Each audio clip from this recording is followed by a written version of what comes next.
विघ्नहर्ता श्री गणेश, श्री गणेश, श्री गणेश। ये दुष्ट असुर छल युक्त वार कर रहा है गणेश पर।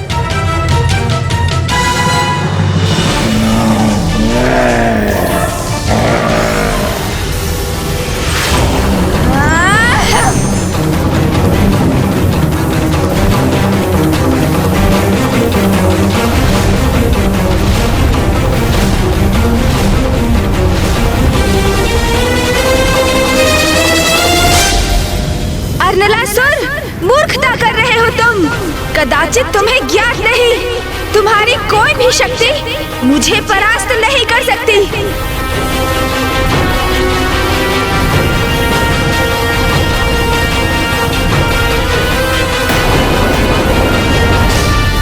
तुम मेरा अंत करना चाहते हो ना, किंतु अपने क्रोध में इतने विवेक शून्य हो गए हो तुम कि ये भी भूल गए कि यदि मैं मार्ग से हट गया तो तुम्हारी ये अग्नि वर्षा तुम्हारी बहन और तुम्हारे भांजे अर्थात मेरे भक्त सुबोध को भस्म कर देगी।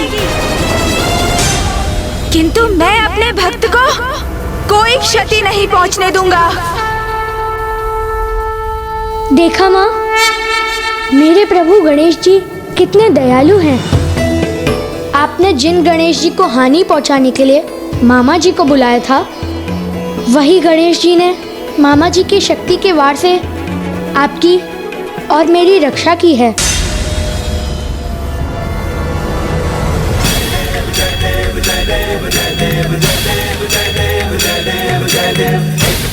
उचित तो कह रहा है ये बालक कि मेरे इस प्रहार से बहन दकिनी और सुबोध हताहत हो सकते हैं, किंतु मैं उसके भय और चिंता से इसे नहीं छोड़ सकता। इसे मैं मृत्यु देकर ही रहूंगा। इस युद्ध में तुम्हारे साथ किसी का भी अंत हो जाए तो कोई चिंता नहीं। यदि मेरी बहन और भांजे की भी मृत्यु होती है तो हो जाने दो। अपने प्रतिशोध को पूरा करने के लिए और तुम्हारा वध करने के लिए मुझे यदि ऐसी कोई परिस्थिति का सामना करना पड़े तो मैं करूंगा। नहीं अर्नलासुर, मेरे रहते ऐसा कदापि नहीं होगा। आज यदि यहाँ किसी की मृत्यु होगी तो वो मात्र और मात्र तुम हो। मैंने भ्राता अर्नलासुर को सहायता के लिए बुलाया था, किंतु ये तो अपने क्रोध के आवेश में इतने अंधे हो चुके हैं कि इन्हें अब हमारे जीवन की भी चिंता नहीं रही। हमारा ही जीवन दांव पर लगाने पर तुले हैं ये।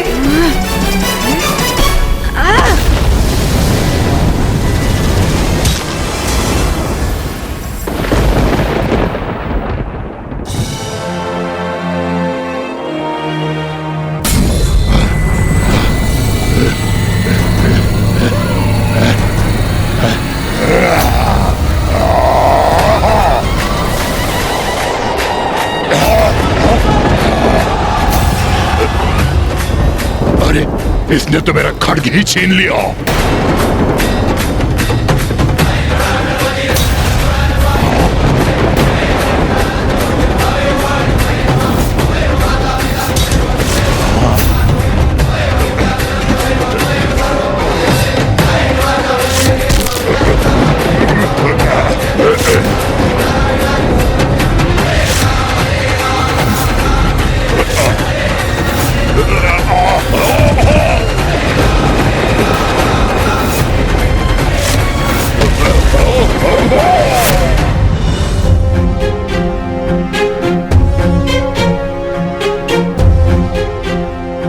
कदाचित शीघ्र गणेश जी इस दुष्ट का भी अंत करेंगे।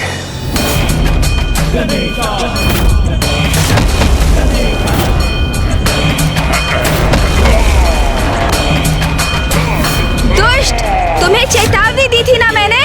कहा था ना, जहाँ से आए हो वहाँ लौट जाओ, किंतु तुम फिर भी मुझसे युद्ध करने पर स्थित रहे। तो ये लो, अब भुगतो उसका परिणाम।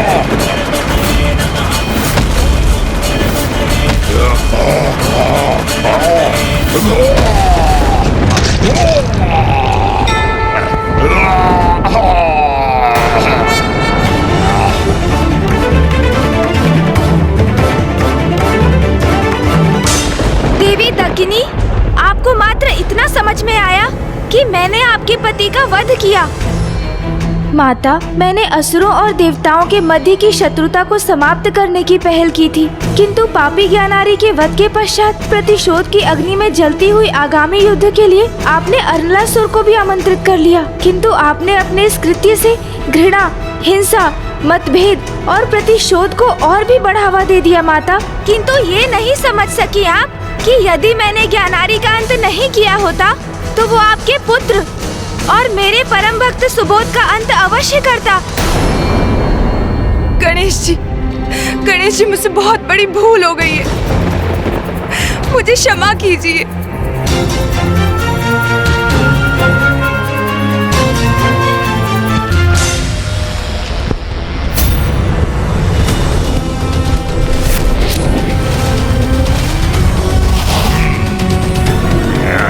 प्रभु, वो देखिए।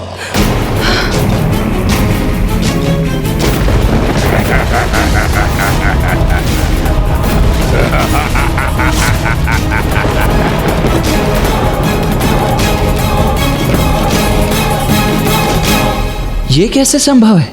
गणेश ने तो अरनलासुर का अंत कर दिया था, फिर वो पुनः कैसे जीवित हो रहा है? पिताश्री, कृपा करके मुझे बताइए कि कौन है ये अरनलासुर और क्या है इसका रहस्य? पुत्र कार्तिकेय, अरनलासुर कोई साधारण असुर नहीं है, वो स्वयं यमराज का पुत्र है।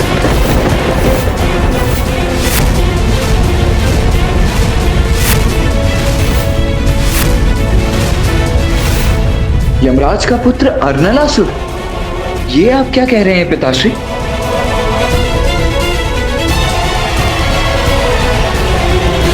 एक बार यमलोक में एक बड़ा उत्सव हुआ। वहां यमराज एक नर्तकी के सौंदर्य से अभिभूत होकर उस पर मोहित हो गए और उन्होंने उस नर्तकी का आलिंगन कर लिया। यमराज के इस अनुचित कृत्य के कारण ही अरनलासुर का जन्म हुआ, जिसका अस्तित्व ही अनुचित था, जो दुष्टता से परिपूर्ण था, जिसका शरीर शिलाओं और लावा का बना हुआ था, जिसमें क्रोध और उग्रता का ही समावेश था। यदि अरनलासुर यमराज का पुत्र है तो फिर उसे हम देवताओं की ओर से युद्ध करना चाहिए। हाँ देवराजन, अरनलासुर में बचपन से ही दुष्टता के चिन्ह थे, जिससे यमराज अत्यंत अप्रसन्न थे, जिसके लिए वो अपने आप को दोषी मानते थे। इसलिए उन्होंने अरनलासुर को तप करने का सुझाव दिया, ये सोचकर कि शायद तप के प्रभाव से वो सुधर जाए, किंतु वो कहां सुधरने वाला था। एक दिन अपने पिता से क्रोधित होकर उसने यमलोक का भी परित्याग कर दिया। असुर गुरु शुक्राचार्य को अरनलासुर में देवताओं को पराजित करने का एक शक्तिशाली अवसर दिखाई दिया, इसीलिए उन्होंने उसको अपना शिष्य बनाया और उसका मार्गदर्शन किया और उसे कठोर तप करने के लिए कहा। तब अरनलासुर ने ब्रह्मदेव की कठोर तपस्या की, जिसके फलस्वरूप ब्रह्मदेव ने उनको एक वरदान दिया। वरदान? कैसा वरदान? अरनलासुर को यह वरदान प्राप्त है कि उसका अंत किसी भी अस्त्र शस्त्र से नहीं होगा। उसका वध करने हेतु उसकी रगों में बहते लावे को शोख कर बाहर निकालना होगा, इसलिए उसकी रगों को लावे से रिक्त करना होगा।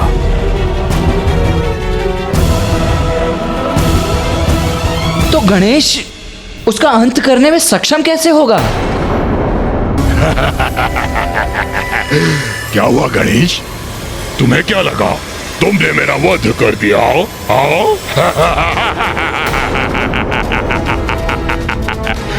ज्ञानारी नहीं हूं मैं, मेरा अंत असंभव है, असंभव है।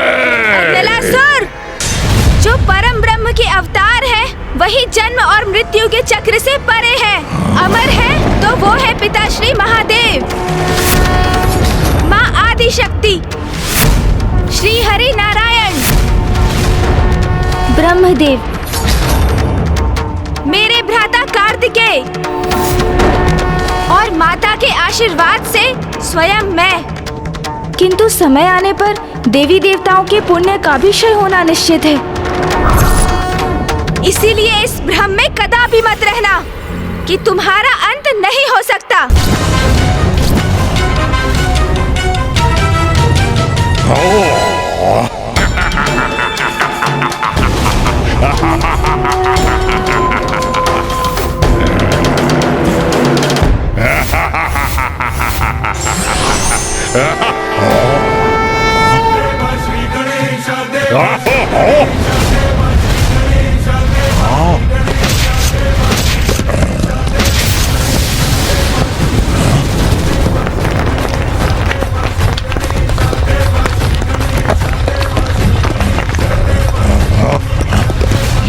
ये क्या?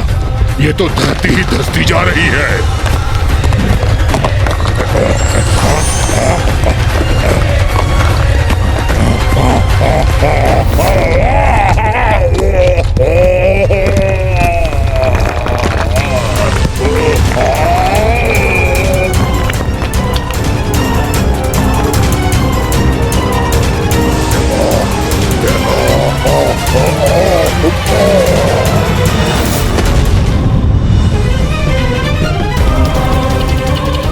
कदाचित ये दुष्ट अनलासुर पुनः अपना शीश नहीं उठा सकेगा।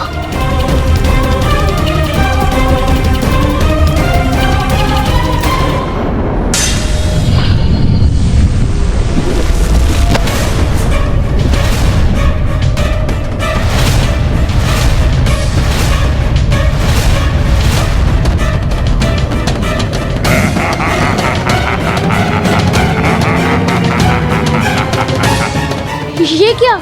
ये तो पुनः प्रकट हो रहे हैं। इस उद्दंड अर्नलासुर का अंत करने का क्या उपाय है?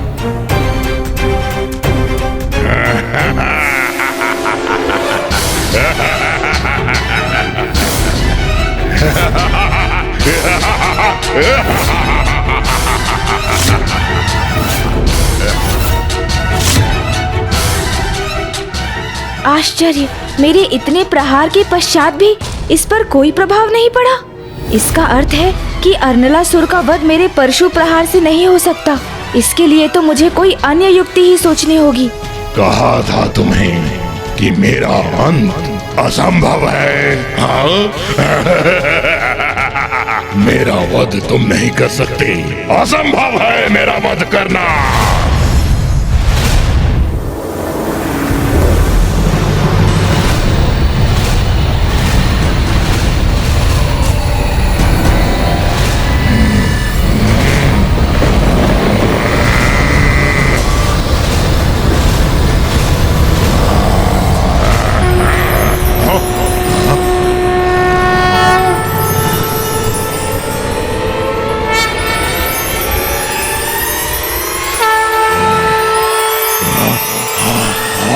इसने भी अपना आकार बढ़ा लिया। अर्नलासुर, तुम्हारा ये विश्वास है ना कि तुम अमर हो? ये तुम्हारी सबसे बड़ी भूल है। यदि मैं तुम्हारा वध नहीं कर सकता तो तुम्हें अब अपना आहार अवश्य बनाऊंगा मैं।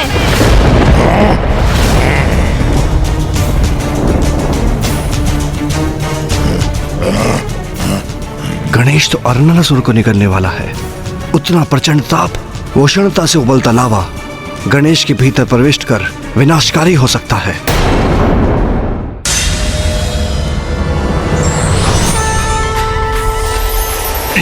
ये क्या कर रहा है? अरे अरे, मेरी अग्नि शक्ति तो इसकी सूंड में खींचा चला जा रहा है। नहीं, नहीं।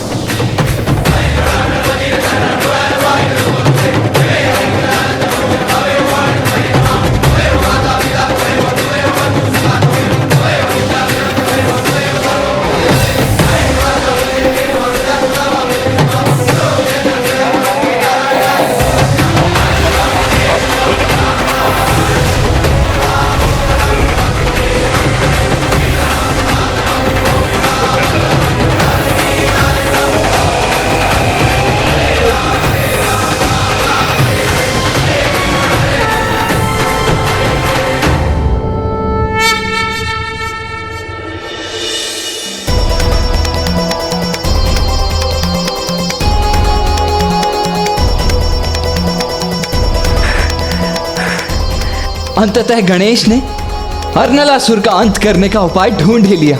मेरे विचार से हम सभी को वहां जाकर गणेश जी का धन्यवाद करना चाहिए। उचित कह रहे हैं इंद्रदेव, हमें तत्पश्चात चलना चाहिए। प्रणाम प्रभु। प्रणाम प्रभु।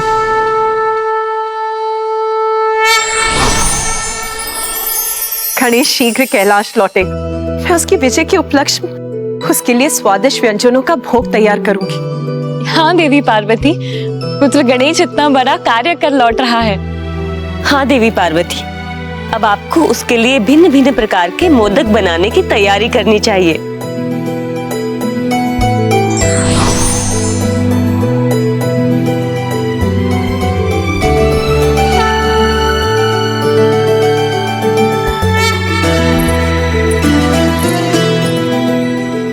संकट अभी पूर्ण रूप से टला नहीं है।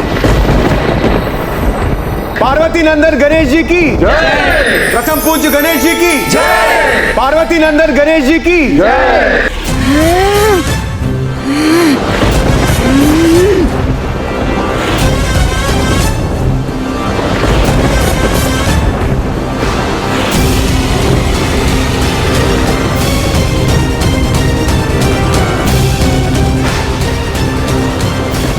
प्रतीत होता है गणेश जी का क्रोध अभी शांत नहीं हुआ।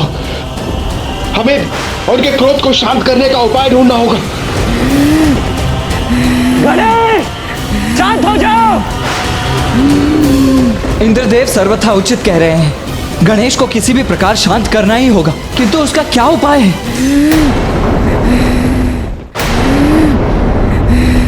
सुबोध। प्रणाम गुरु स्कंद। गणेश जी इतने क्रोधित क्यों हैं? पुत्र सुबोध, तुम गणेश जी के सबसे प्रिय भक्त हो। अब तुम ही उनसे उनके बाल्य रूप में लौटने के लिए निवेदन कर सकते हो। वो तुम्हारा निवेदन अवश्य स्वीकार करेंगे।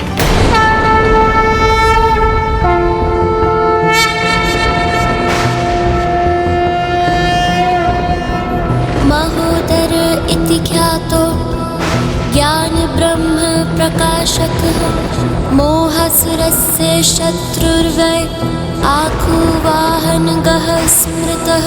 ॐ गजाननं भूतां गणाधिसेवितं कपित्थजम्बूफलचारुभक्षणम् उमासुतं शोकविनाशकारकं नमामि विघ्नेश्वरपादपङ्कजम्।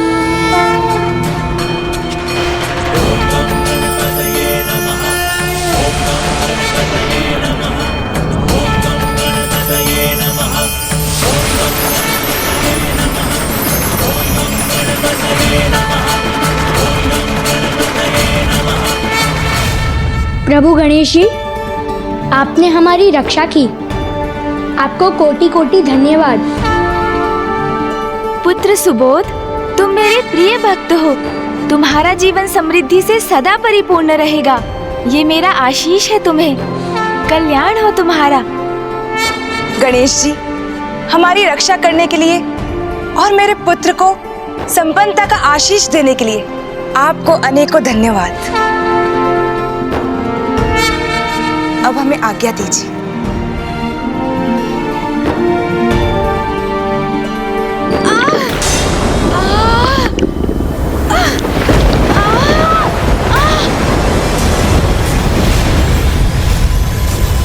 नहीं, कुछ नहीं। प्रतीत होता है मुझे भूख लगी है। प्रथम पूज्य गणेश जी, अर्नलासुर का अंत कर सृष्टि की रक्षा की, आपको कोटि कोटि धन्यवाद।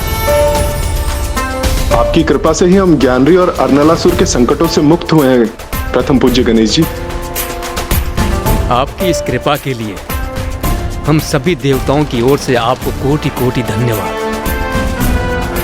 प्रथम पूज्य गणेश जी की जय। प्रथम पूज्य गणेश जी की जय। प्रणाम गुरुदेव। आयुष्मान भव पुत्र।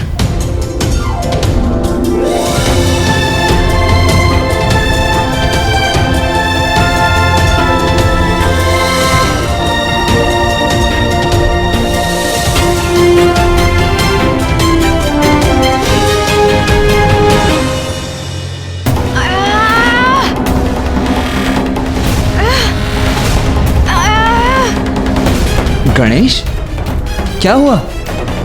तुम कुशल तो हो ना? मैं कुशल तो हूँ भैया, किंतु मेरे उदर में कुछ पीड़ा हो रही है। गणेश! भैया, मेरा स्वास्थ्य बिगड़ रहा है।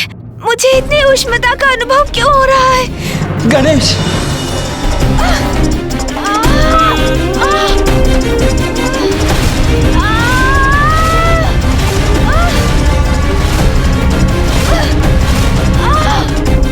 मेरे तन से प्रवाहित होने वाला ये ताप मुझे पीड़ा दे रहा है।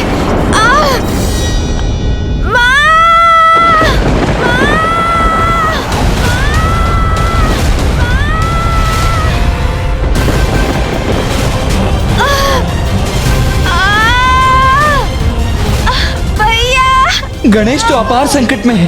भैया, अब ये पीड़ा मेरे लिए असहनीय हो रही है और नहीं सहन हो रही मुझसे ये पीड़ा। भक्त की रक्षा के लिए ईश्वर स्वयं कष्ट उठाने से नहीं हिचकिचाते, पर आवश्यकता है सच्ची भक्ति की।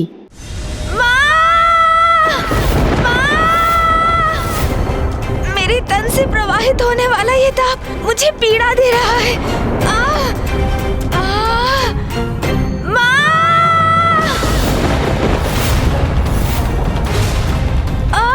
गणेश तो अपार संकट में है।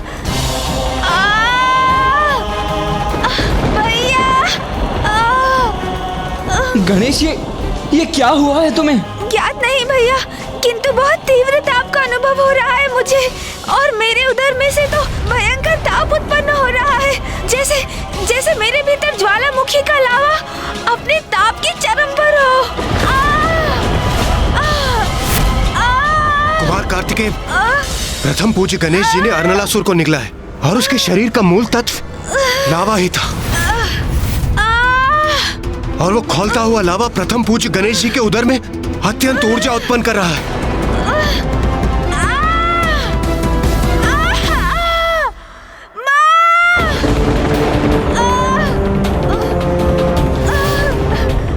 गणेश पीड़ा से माँ को पुकार रहा है। मुझे यथाशीघ्र कैलाश लौटकर माँ को सूचित करना चाहिए।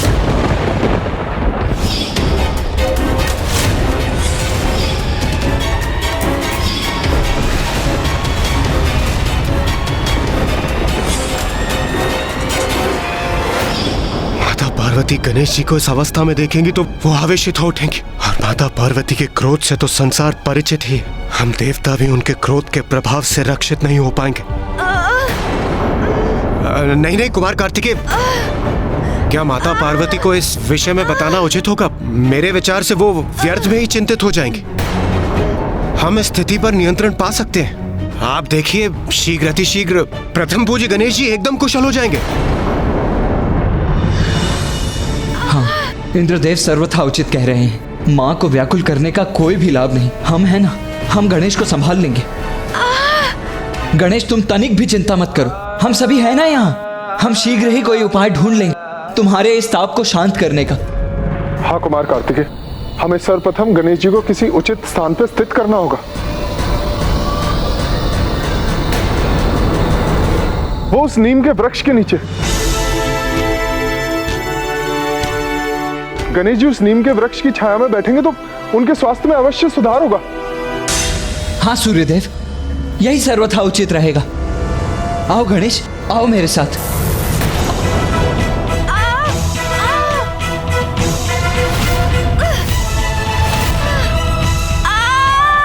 इतना प्रचंड ताप जिसने मुझे भी प्रभावित कर दिया।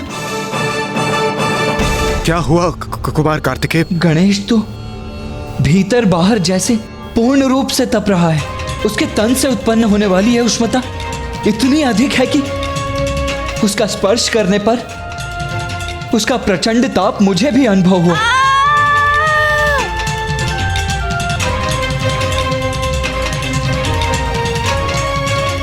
इस ताप को कैसे शांत करेंगे हम? आप सभी मुझे लेकर बहुत चिंतित प्रतीत हो रहे हैं। इतनी चिंता मत कीजिए, मैं शीघ्र स्वस्थ हो जाऊंगा।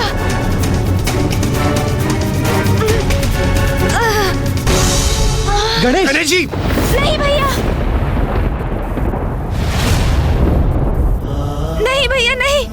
आपका हाथ भी इस ताप से प्रभावित हो जाएगा। ये प्रचंड ताप तो मेरे लिए भी असहनीय हो रहा है, किंतु मुझे इसे सहन करते हुए अनुज की सहायता करनी ही होगी। इसके अतिरिक्त और कोई अन्य उपाय भी नहीं है। नहीं गणेश, कुछ नहीं होगा मुझे।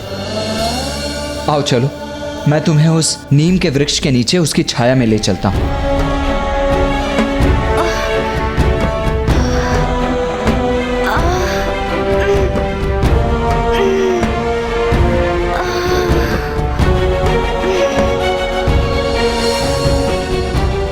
कदाचित यहाँ गणेश जी को थोड़ी शांति प्राप्त होगी। नीम वृक्ष की छाया का शीतल प्रभाव कुछ तो लाभ अवश्य करेगा। आओ अनुज गणेश, यहाँ पर अपना स्थान ग्रहण करो।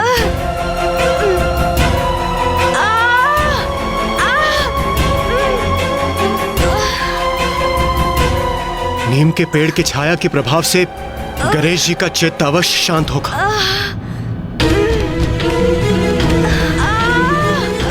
गणेश जी, इस पेड़ की छाया में बैठकर क्या आपकी स्थिति में कोई सुधार हुआ है? हाँ, ये नीम वृक्ष की छाया तो अवश्य शीतल है। इसका अर्थ है उपाय कार्य कर रहा है। नीम की शीतल छाया से गणेश भी शीतल हो रहा है।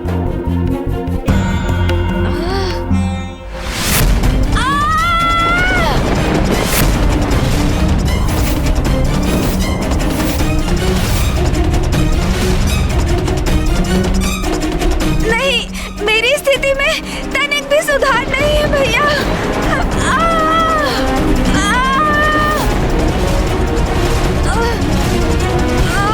क्या करूं?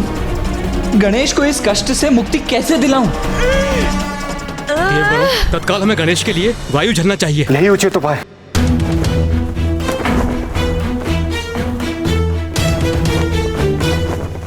ये आप सब क्या कर रहे हैं? जब मैं स्वयं वायुदेव यहाँ उपस्थित हूँ तो ये कार्य करने की आपको क्या आवश्यकता है?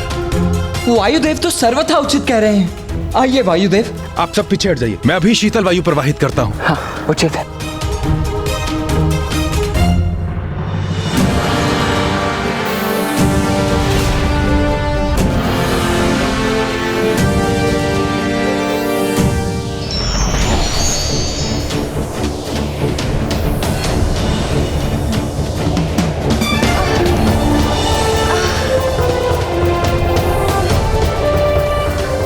गणेश पर इस शीतल वायु का प्रभाव तो अवश्य होगा।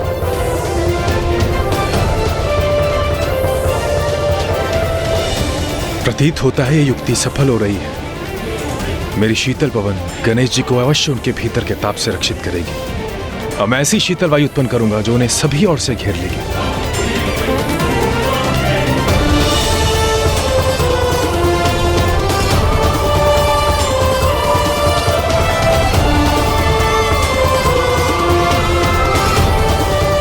अद्भुत वायुदेव, आपकी युक्ति सफल हुई। गणेश, अब कैसा प्रतीत हो रहा है तुम्हें? इस शीतल वातावरण से प्रभावित होकर क्या तुम्हारा ताप कुछ शांत हुआ?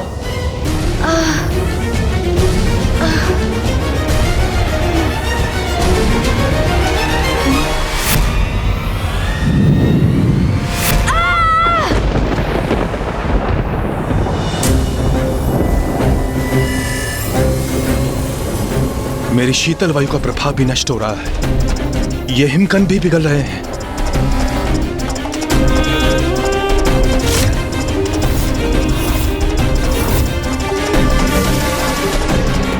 वायुदेव, अपने पवन के प्रवाह को रोक दीजिए। गणेश जी की ऊर्जा आपकी पवन को लू में परिवर्तित कर रही है। कुछ क्षणों के लिए तो उचित लग रहा था भैया, किंतु ये ताप पुनः उभर रहा है। बहुत कष्ट दे रहा है ये ताप मुझे।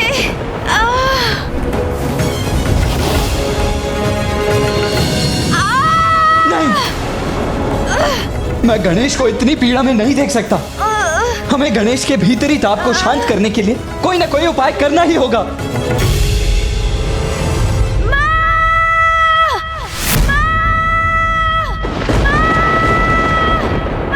पुत्र गणेश,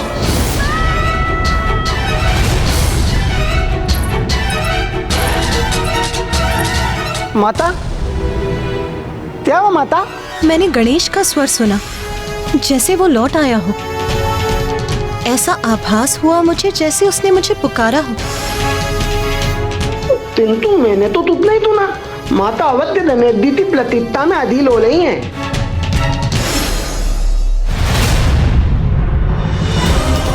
यदि उमा को ज्ञात हो गया कि गणेश का उदर अर्नलासुर के लावा से भरा है तो वो अत्यंत व्याकुल एवं उग्र हो जाएंगी। मुझे ही गणेश की कुशलता का कोई उपाय करना होगा, और जब वो पूर्ण रूप से स्वस्थ होकर कैलाश लौट आएगा तब हम उमा को इस घटना का विस्तृत विवरण दे सकते हैं। चंद्रदेव।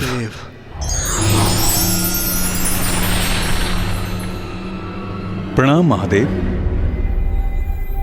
क्या आपको कोई चिंता सता रही है प्रभु?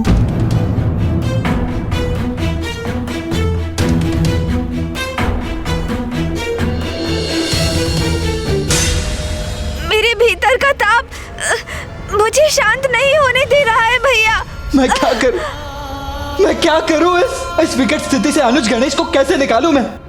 कुमार कार्तिकेय, मुझे विश्वास है अग्निदेव होने के नाते मैं गणेश जी के भीतर की अग्नि और तपते लावा को नियंत्रित कर सकता हूं। हाँ, यही उचित है। गणेश, तुम स्थिर होकर बैठे रहो। अग्निदेव तुम्हारे भीतर के लावा को नियंत्रित करने का प्रयास कर रहे हैं, ठीक है? हाँ, उचित है। आइए अग्निदेव।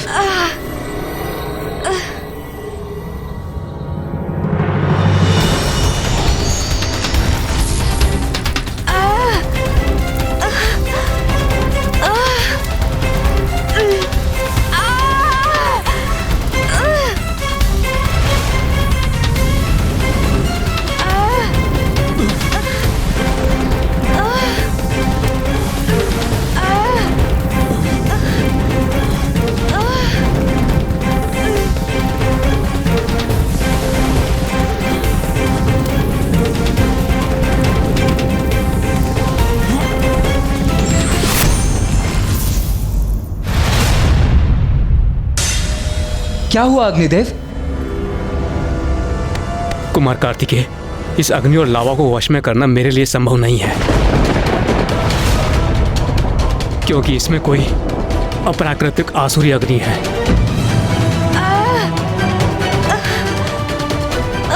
तो फिर क्या करें हम? गणेश को इस पीड़ा से मुक्ति दिलाने की अब क्या युक्ति शेष है? नहीं। चंद्रदेव, आप यहाँ? प्रणाम गणेश जी। कुमार कार्तिकेय, मैं यहाँ आपकी सहायता के लिए आया हूँ। मैं अपनी शीतलता गणेश जी पर उड़े लूंगा तो कदाचित उनके भीतर का तापमान नियंत्रित हो जाएगा। हाँ।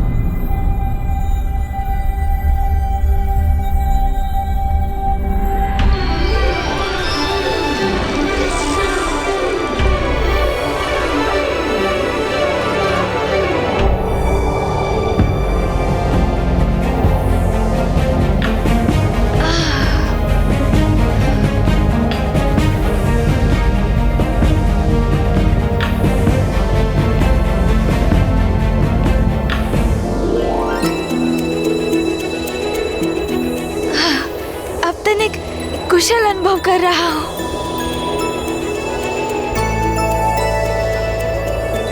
महादेव का सुझाव उचित था। मेरा शीतल प्रकाश सफल हो रहा है। गणेश जी पर उसके प्रभाव का आभास हो रहा है।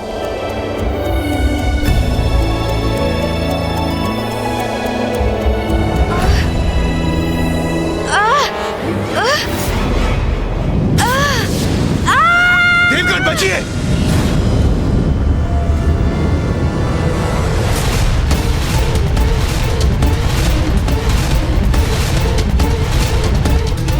मुझे क्षमा कर दीजिए चंद्रदेव। मुझे ऐसा प्रतीत हुआ जैसे लावा मेरे मुख से बाहर निकलकर विस्फोट उत्पन्न करने जा रहा था। मैं स्वयं को रोक नहीं सका। आप कुशल तो है ना? गणेश जी, मैं तो सर्वथा कुशल हूँ, किंतु दुख मात्र इस बात का है कि मेरा शीतल प्रकाश आपको शीतलता प्रदान करने में असमर्थ रहा।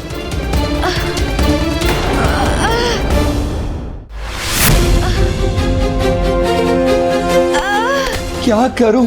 कैसे सहायता करूं अपने अनुज की ताकि वो इस असहनीय पीड़ा से मुक्ति पा सके। यदि हम कुछ नहीं कर पा रहे हैं तो क्या अब हमें माँ को इस स्थिति से अवगत कराना होगा?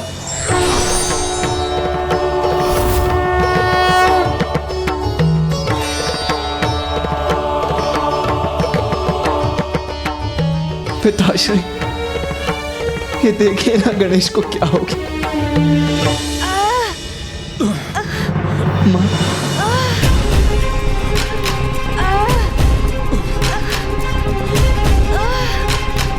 पिताश्री आप अकेले ही आए हैं? माँ नहीं आई आपके साथ? पुत्र कार्तिकेय, मैंने अभी तक उमा को इस परिस्थिति से अवगत नहीं कराया है।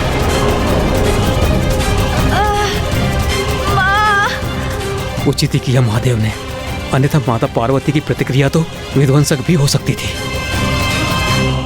उचित ही किया पिताश्री। मां गणेश की पीड़ा नहीं सह पाती, वो अवश्य व्याकुल और क्रोधित हो उठती। और वैसे भी अब आप आ गए हैं तो इस समस्या का समाधान भी निकल आएगा और सब कुछ यथावत भी हो जाएगा। पुत्र, हमें गणेश की भीतर की उष्णता का उपचार औषधियों से करना होगा। ऐसी औषधियां जो उसके उदर को भीतर से ही शीतलता प्रदान करें। अर्थात पिताश्री, हमें देव चिकित्सक अश्विनी कुमारों का आवाहन करना चाहिए।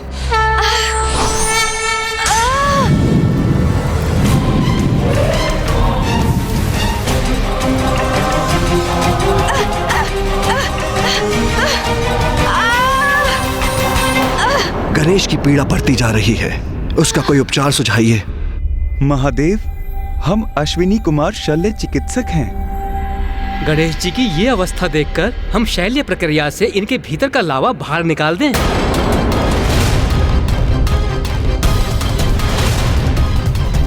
शैल्य प्रक्रिया?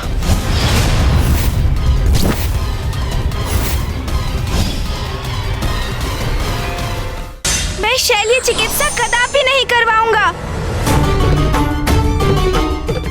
महादेव, हमें शल्य चिकित्सा का परित्याग कर धनवंतरी जी का आवाहन करना चाहिए। उन्हें औषधियों का ज्ञान है, वो अवश्य कोई ना कोई ऐसी औषधि बताएंगे जिससे गणेश का उदर शांत और स्थिर हो जाए।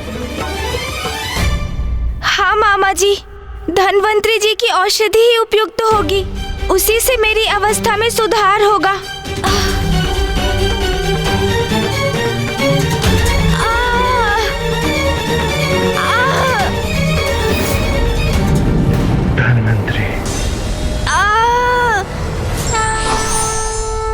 आप अपना हाथ सीधा कर सकते हैं क्या?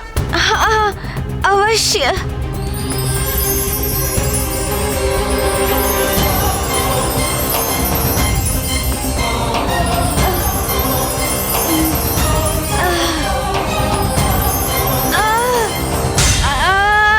गणेश जी का तापमान तो बहुत अधिक है, इनके भीतर का लावा उबल रहा है। धनवंतरी जी, अब आप ही कोई उपचार कीजिए।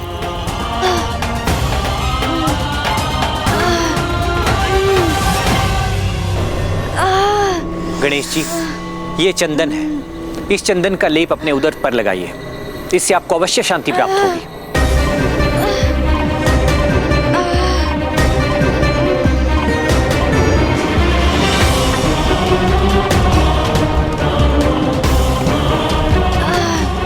गणेश, अब कैसा प्रतीत हो रहा है तुम्हें?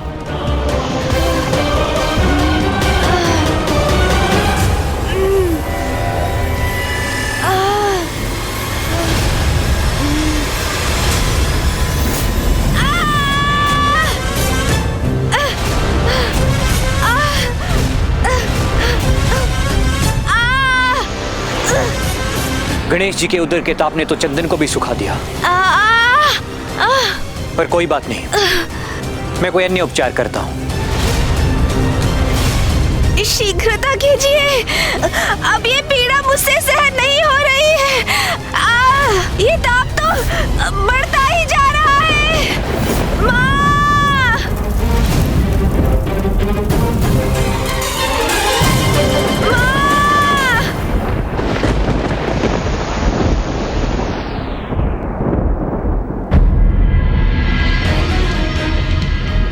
आकाश में ये लालिमा क्यों छा रही है?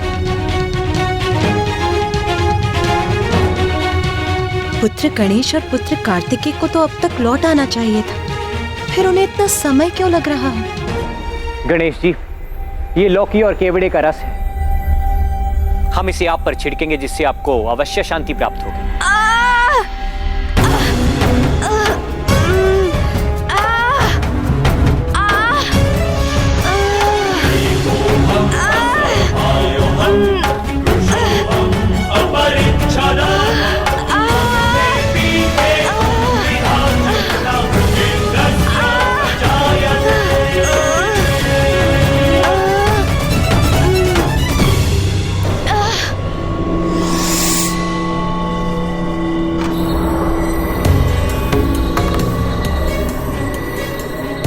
अचानक वातावरण में इतना प्रचंड ताप क्यों उत्पन्न हो रहा है?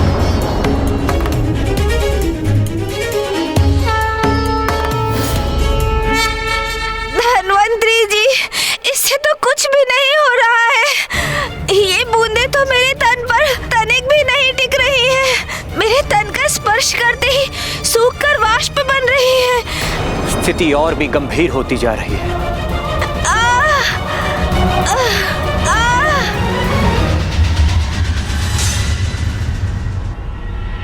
स्वामी, स्वामी भी अपने ध्यान स्थल पर नहीं है। कहाँ गए वो? पुत्र गणेश और पुत्र कार्तिकेय भी अभी तक नहीं लौटे।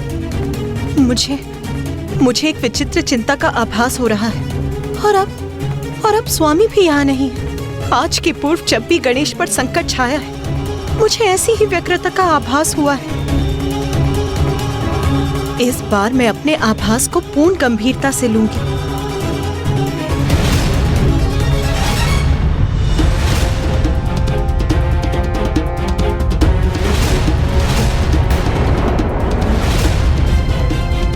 माँ!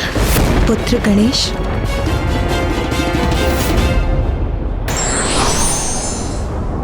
ईश्वर अपने लीला के माध्यम से हमें ये संदेश देते हैं कि जीवन में कुछ सरल और सहज नहीं। धन्वंतरी जी, आपकी ये नवीन औषधि तो कुछ भी कार्य नहीं कर पा रही है। कोई लाभ नहीं हो रहा है। माँ!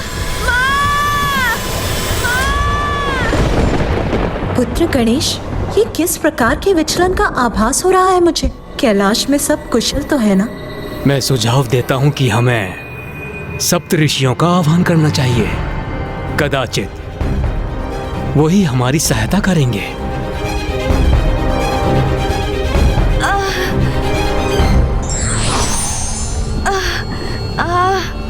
गणेश जी को शीतल करने हेतु हमें एक ढांचे का निर्माण करना होगा।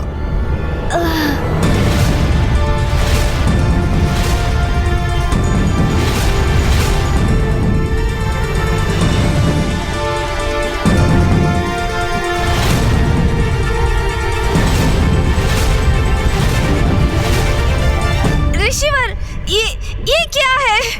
इससे भला क्या होगा? ये चटाइयाँ जिससे हमने इस ढांचे का निर्माण किया है, ये खस्क की दूब से निर्मित है और खस्क शीतलता प्रदान करता है। इसलिए अब सर्वप्रथम वरुण देव वर्षा प्रदान करेंगे।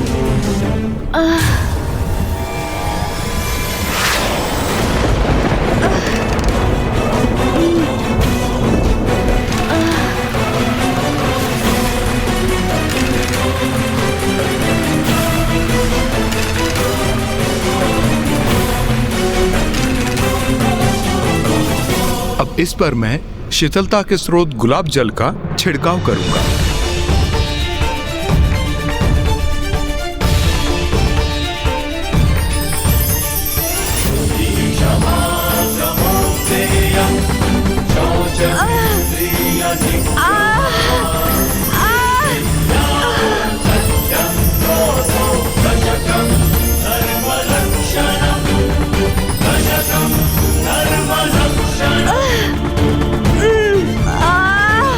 अब वायुदेव वायु प्रवाहित करेंगे। अब गुलाब जल और वायु खस के चटाई से होकर आपको स्पर्श करेंगे, तो इससे आप अवश्य शीतल होंगे।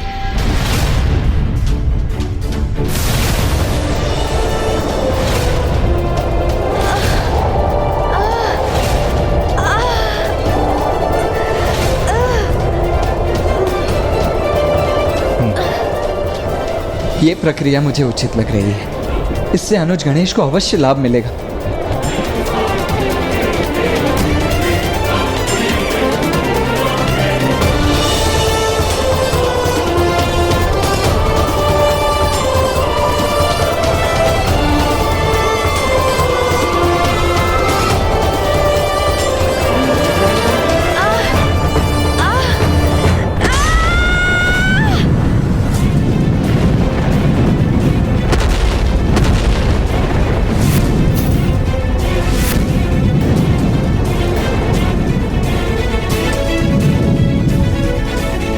गणेश जी के शरीर से निकलने वाले अग्नि ने तो नीम के वृक्ष को भी जला दिया। इस उपाय का कोई भी लाभ नहीं हुआ और ये ताप तो अब और भी ऐसा नहीं होता जा रहा है।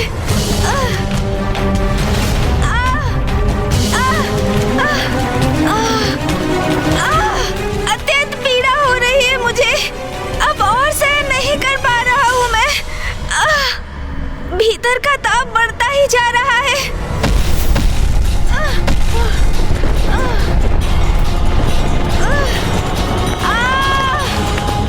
ये क्या? धन्वंतरी जी!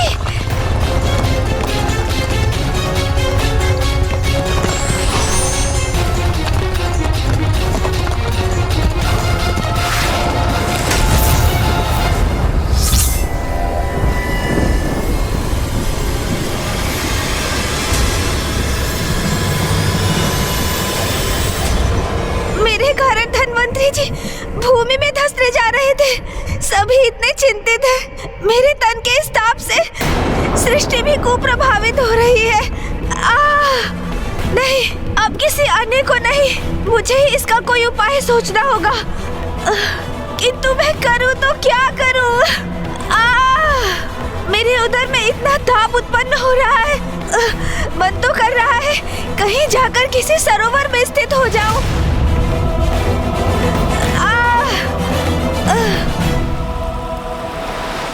अरे हाँ, प्राप्त हो गया मुझे समाधान।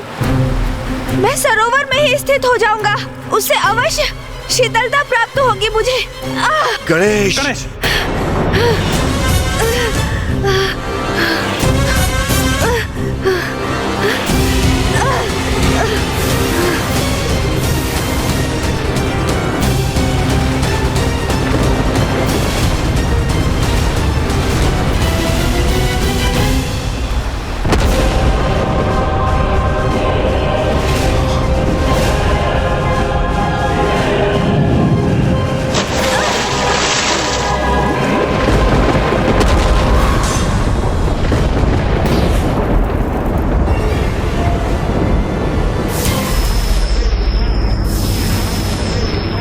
सरोवर के जल की शीतलता से तत्काल उपचार मिल रहा है मुझे।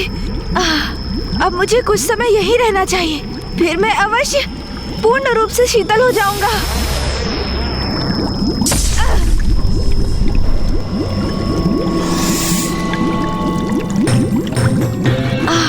क्षणिक रूप से इससे मेरा शरीर शीतल अवश्य हुआ।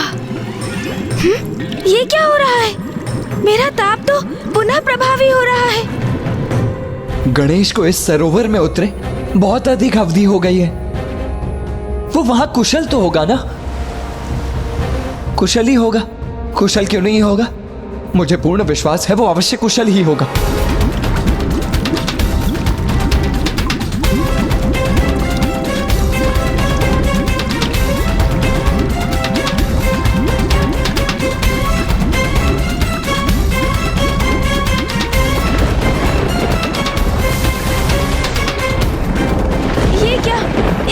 विचरण करने वाले जलचर तो मेरे शरीर के ताप से तड़प उठे हैं। मृत्यु हो रही है उनकी। नहीं, मैं अपने कारण इन जलचरों के प्राण संकट में नहीं डाल सकता।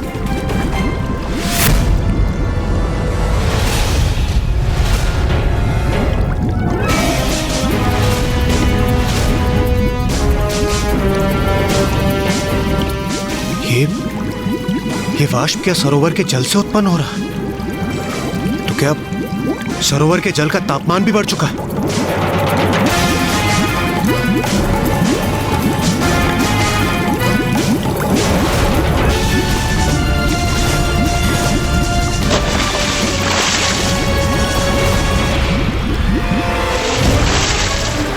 प्राण बचिए।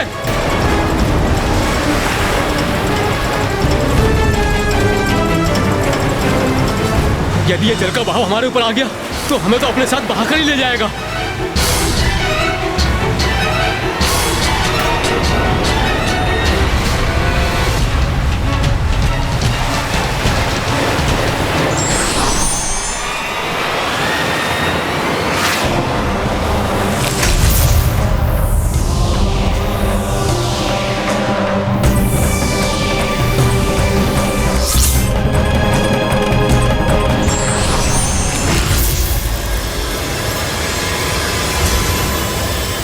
इस सरोवर में मैं और अधिक देर तक स्थित नहीं रह सकता। मुझे शीघ्र यहाँ से निकलना होगा।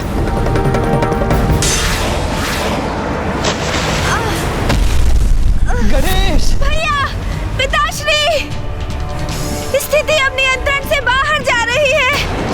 सरोवर के शीतल जल से भी कोई लाभ नहीं मिला मुझे। मैं उमा को सूचित किए बिना ही कैलाश से चला आया।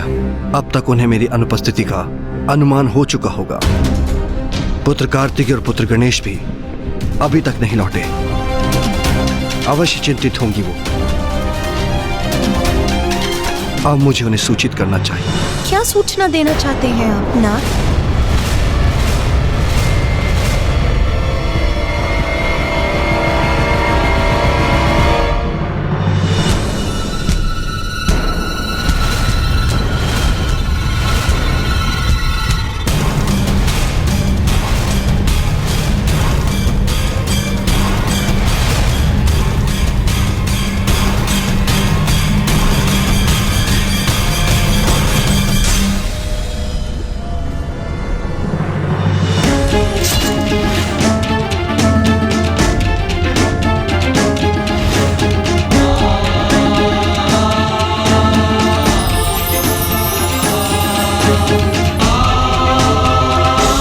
अश्विनी कुमार, आप यहाँ?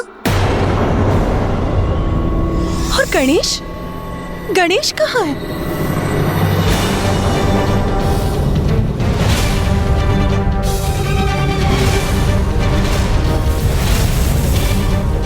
मुझे भय कहीं वही स्थिति पुनः न उत्पन्न हो जाए।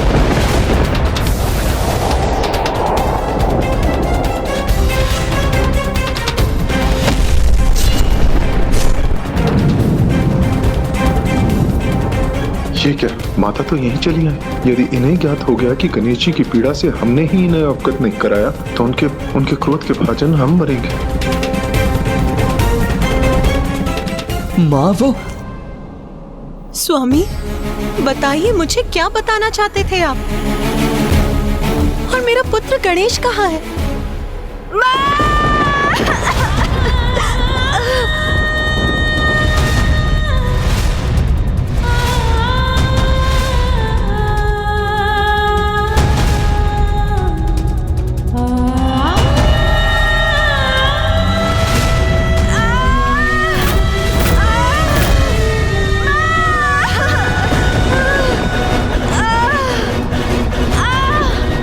मेरा पुत्र गणेश इस अवस्था। गणेश के तन से इतना ताप क्यों उत्पन्न हो रहा है? क्यों है वो इतने कष्ट में? माँ, आप मेरी चिंता मत कीजिए। मैं यहाँ सर्वथा सकुशल हूँ, किंतु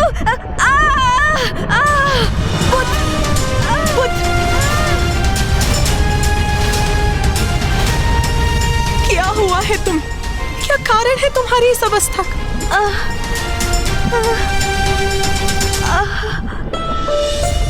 अच्छा पुत्र, कुछ मत कहो। सर्वप्रथम तुम ही स्थान ग्रहण करो। आओ पुत्र, बैठो।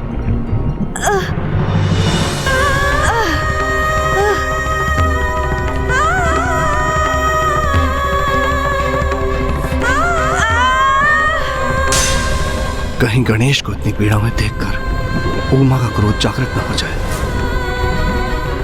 माँ, मैं सर्वथा कुशल हूँ। बस उधर में थोड़े ताप का अनुभव हो रहा है।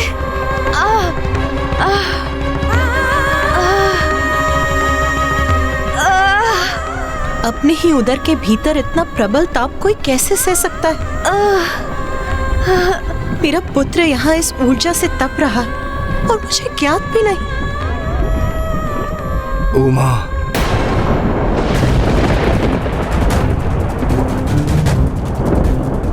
समझ गई, सब समझ गई।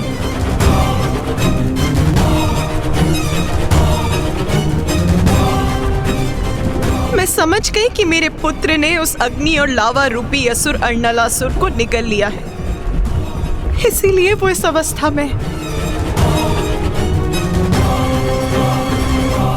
किंतु मैं ये नहीं समझ सकी कि आप सब प्रबल प्रतापी देवताओं के होते हुए मेरे पुत्र को ही उसका वध क्यों करना पड़ा? जिसका भय था वही हुआ। माता हम सब पे कुपित हो रही है। वो गणेश जी की स्थिति के लिए हमें उत्तरदायी मान रही है।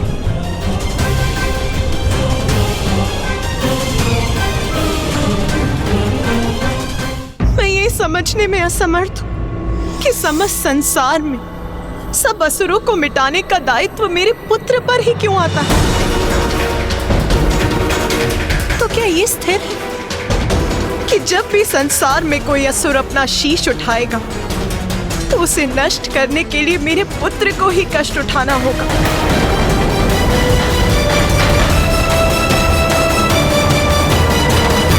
माँ, क्रोधित मत होइए आप। इसमें देवताओं का कोई दोष नहीं। मैं तो स्वयं यहाँ आया था अपने परम भक्त बालक सुबोध की रक्षा करने, माँ। और अर्णलासुर का वध करने का कोई अन्य मार्ग भी नहीं था, इसलिए मुझे उसको निगलना ही पड़ा। किंतु माँ, मेरा उदर थोड़ा अशांत है, अन्यथा मैं कुशल हूँ माँ, और कुछ समय में ये अशांति भी अवश्य दूर हो जाएगी। हाँ, मुझे स्पष्ट दिखाई दे रहा है पुत्र, तुम कितने कष्ट में हो। माता, गणेश जी को इस कष्ट से मुक्ति दिलाने के लिए हमने धन्वंतरी जी, अश्विनी कुमार और सप्त ऋषियों का आवाहन किया और इन्होंने सभी संभव प्रयास कर लिए, किंतु माता।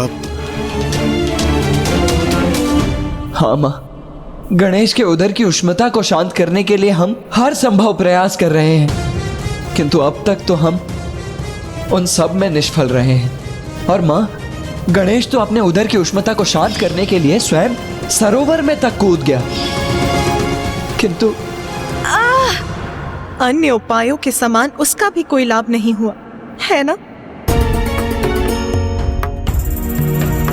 गणेश की इस अवस्था को देखकर सभी यहाँ पहुँच गए। सबने भिन्न भिन्न उपाय भी कर लिए, किंतु किसी के भी मन में ये विचार नहीं आया कि आप सब मुझे उसकी माँ को सूचित कर दे।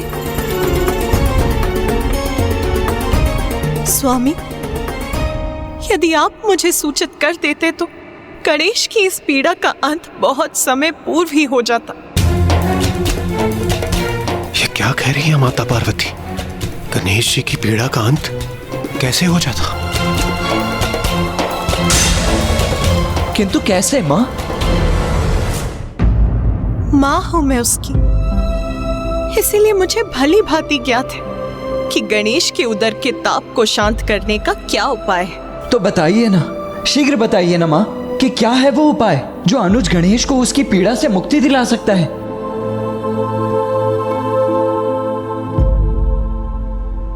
दुर्वा धूप, दुर्वा धूप।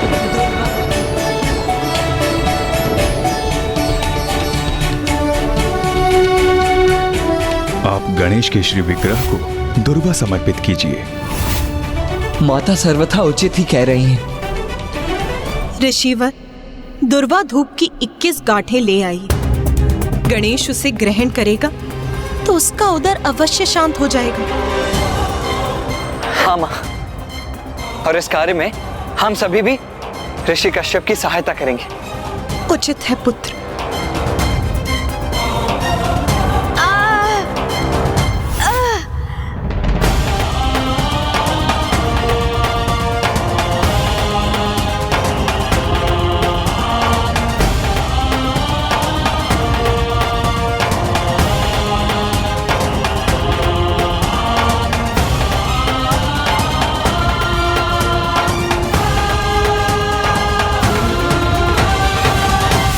ऋषिवर, कृपया ये दूर्वा गणेश को ग्रहण करवाइए।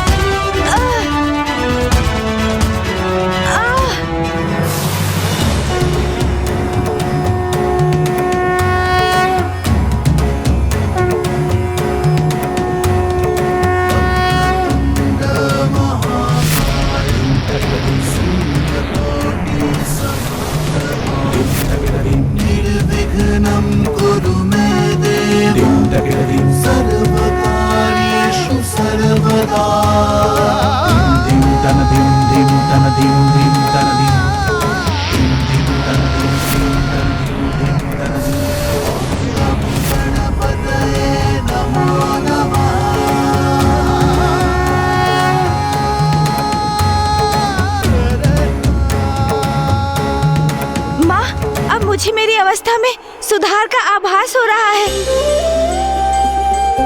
जो हम सभी मिलकर भी करने में असमर्थ रहे, वो माँ ने इतनी सहजता से कर दिया। लीजिए।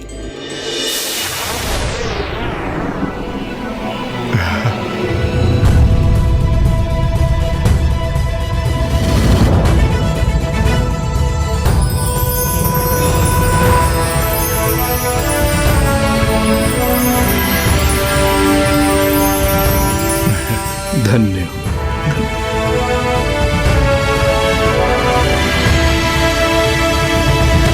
कदाचित आपको ये समझना चाहिए था कि संतान के विषय में माँ से अधिक किसी को ज्ञात नहीं होता। माता, इस दुर्वा ने गणेश जी की पीड़ा को कैसे शांत कर दिया, जबकि हमारे समस्त प्रयास तो विफल रहे। गणेश और दूर्वा के मध्य एक बहुत ही विशेष संबंध है।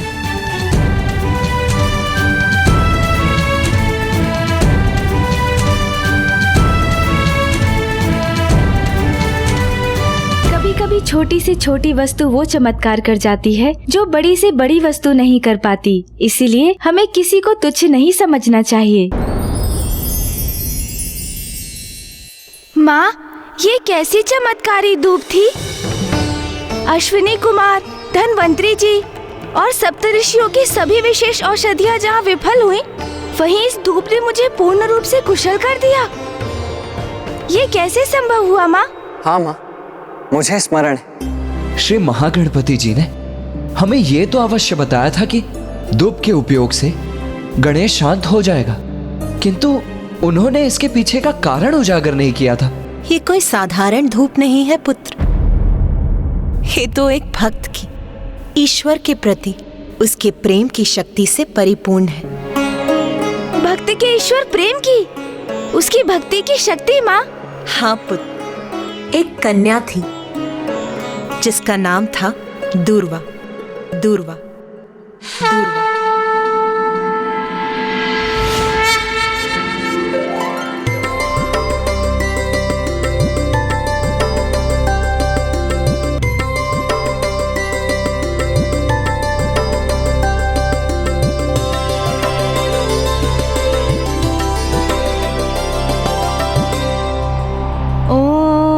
महागणाधिपति नमः। ओम महागणाधिपति नमः। ये कैसा मंत्र उच्चारण है जिसका इतना प्रबल आकर्षण है? महागणाधिपति नमः। ये उस समय की बात है जब गणेश घोर तपस्या में लीन था। तब दूर्वा नाम की वो साधारण ब्राह्मण कन्या संयोग से वहां पहुंची और उसकी दृष्टि गणेश पर पड़ गई। ओम महागणाधिपति नमः। श्री गणेश जी। तब करते गणेश को देखकर उसका मन तो स्वयं ही गणेश की अटूट भक्ति में रम गया।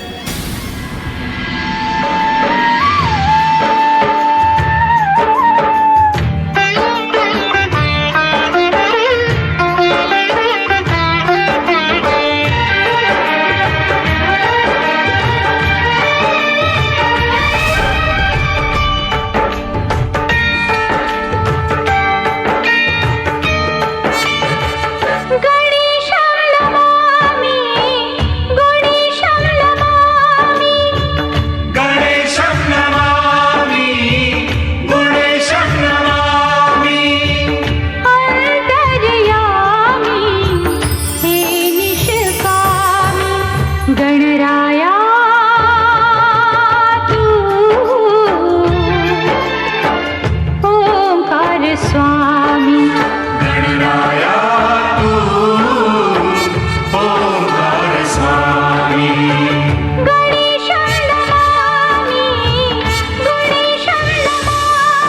ये विलक्षण कंठ से गणेश के प्रति इतनी सुंदर स्तुति को स्वर देने वाली कौन है ये भक्तिन?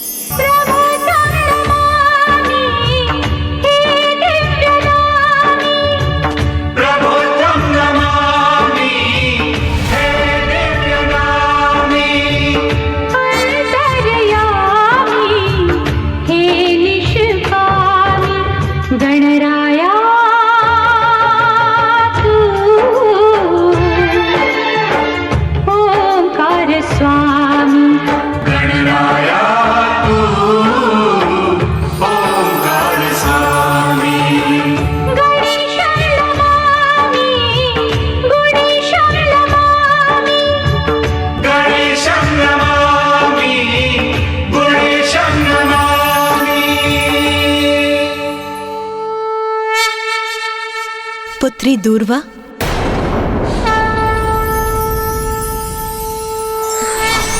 माता,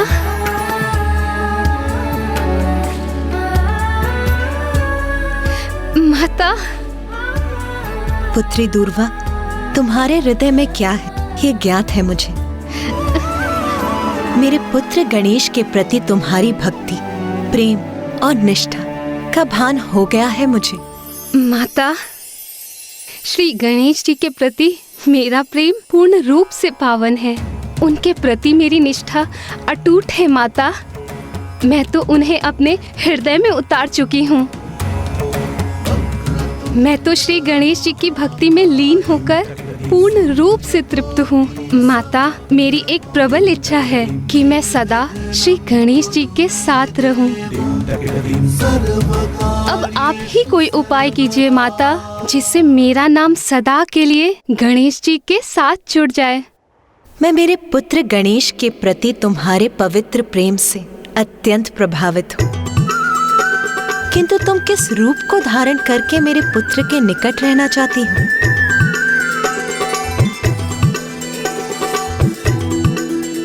माता, श्री गणेश जी का हृदय तो इतना बड़ा है कि वो तो तुच्छ से तुच्छ वस्तु को भी स्वीकार कर उसे सम्मान देते हैं। इसीलिए माता, आप मुझे तुच्छ धूप का रूप प्रदान कर दीजिए। यदि मेरी भक्ति सच्ची है तो एक ना एक दिवस श्री गणेश जी की दृष्टि मेरे इस तुच्छ रूप पर भी अवश्य पड़ेगी और मेरा नाम सदा के लिए श्री गणेश जी से जुड़ जाएगा। तथास्तु, तथास्तु, तथास्तु।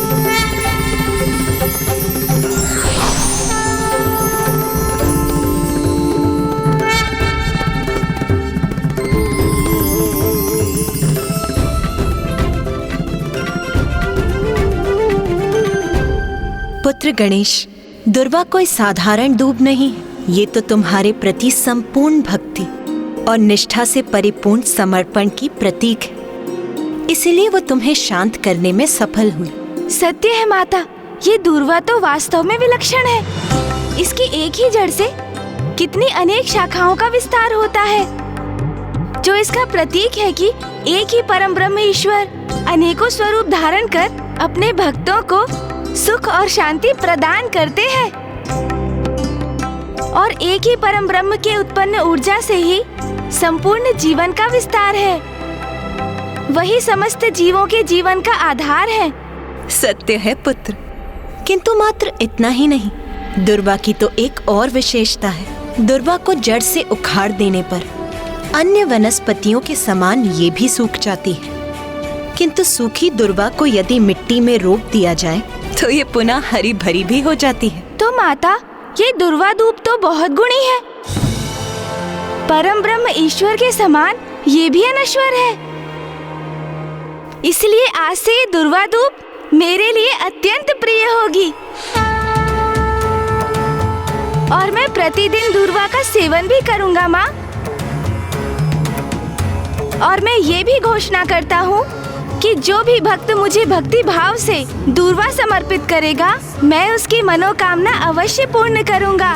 मैं उसकी मनोकामना अवश्य पूर्ण करूंगा।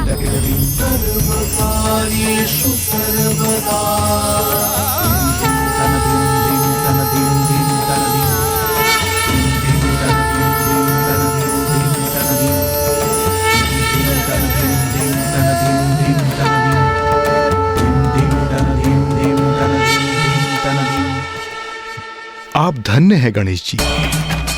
आपने दुष्ट ज्ञानरी के अत्याचार से अपने परम भक्त सुबोध की रक्षा की, हम सभी की, यहाँ तक कि संपूर्ण सृष्टि की रक्षा अर्नालासुर के ताप से की।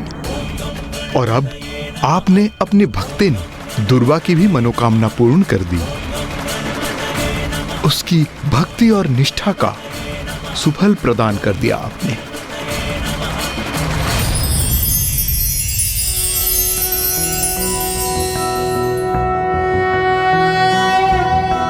प्रणम्यं शिरसा देव गौरीपुत्रं विनायकं भक्तावासं स्मरनित्यं आयुः कामार्थसिद्धये प्रथमं वक्रतुण्डं च एकदन्तं द्वितीयकं तृतीयं कृष्णं पिङ्गाक्षं गजवक्त्रं चतुर्थकं लम्बोदरं पञ्चमं च षष्ठं विकटमेव च सप्तमं विघ्नराजेन्द्रं धूम्रवर्ण तथाष्टकं नवमं बालचन्द्रं च दशमं तु विनायकम् एकादशं गणपतिं द्वादशं तु गजाननं द्वादशैतानि नामानि त्रिसङ्ख्ययः पठेन्नरः न च विघ्नभयं तस्य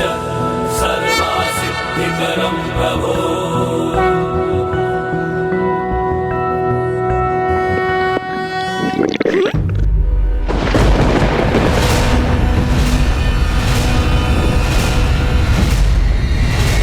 अर्नालासुर को निकलने के कारण कहीं बुरा कोई संकट तो उत्पन्न नहीं होने जा रहा।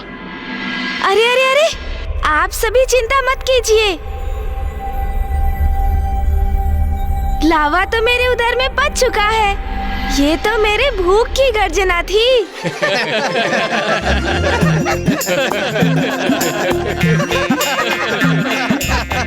माँ, बहुत भूख लगी है और यहाँ का कार्य भी तो संपन्न हो चुका है। अभी हम कैलाश चलकर भोजन करें क्या माँ? अवश्य पुत्र।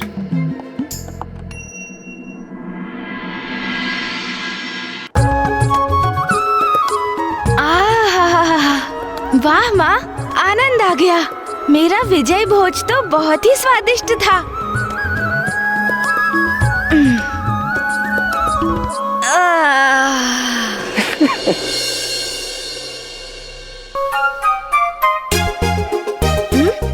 भोजन के पश्चात निद्रा मग्न होना उचित नहीं, अभी तो टहलना चाहिए।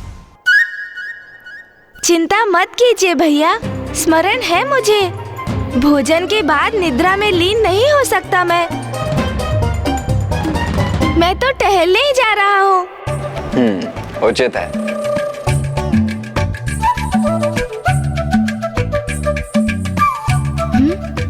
अरे, कुछ मोदक अभी भी शेष है, मैं ये ले लेता हूँ।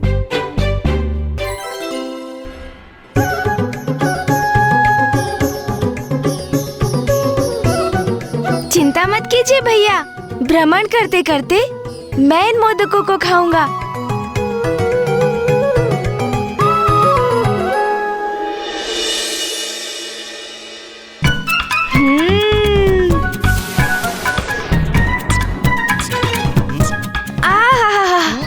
आनंद ही आ गया। माँ के हाथों की स्वादिष्ट मोदक और कैलाश पर्वत की शीतल पवन। वाह, आनंद आ गया। क्यों मूषक जी? मोदक का तो आपको ही क्या थे स्वामी, मैं तो मात्र वायु खा रहा हूँ। ओह, मैं कभी कभी कितना विचार शून्य हो जाता हूँ ना। मैंने आपसे तो पूछा तक नहीं। तो प्रभु को स्मरण हुई है कि मोदक मुझे भी प्रिय है, किंतु अभी तक प्रभु ने पूछा ही नहीं। कोई बात नहीं प्रभु, तो आप पूछ लीजिए। मुझे खेद है मूषक जी, आपको इतनी भारी टोकरी उठानी पड़ी। किंतु लीजिए, अब मैं शीघ्र इन मोदकों को खाकर इस टोकरी का भार कम कर देता हूँ, ताकि आप भी सरलता से भ्रमण कर सकें।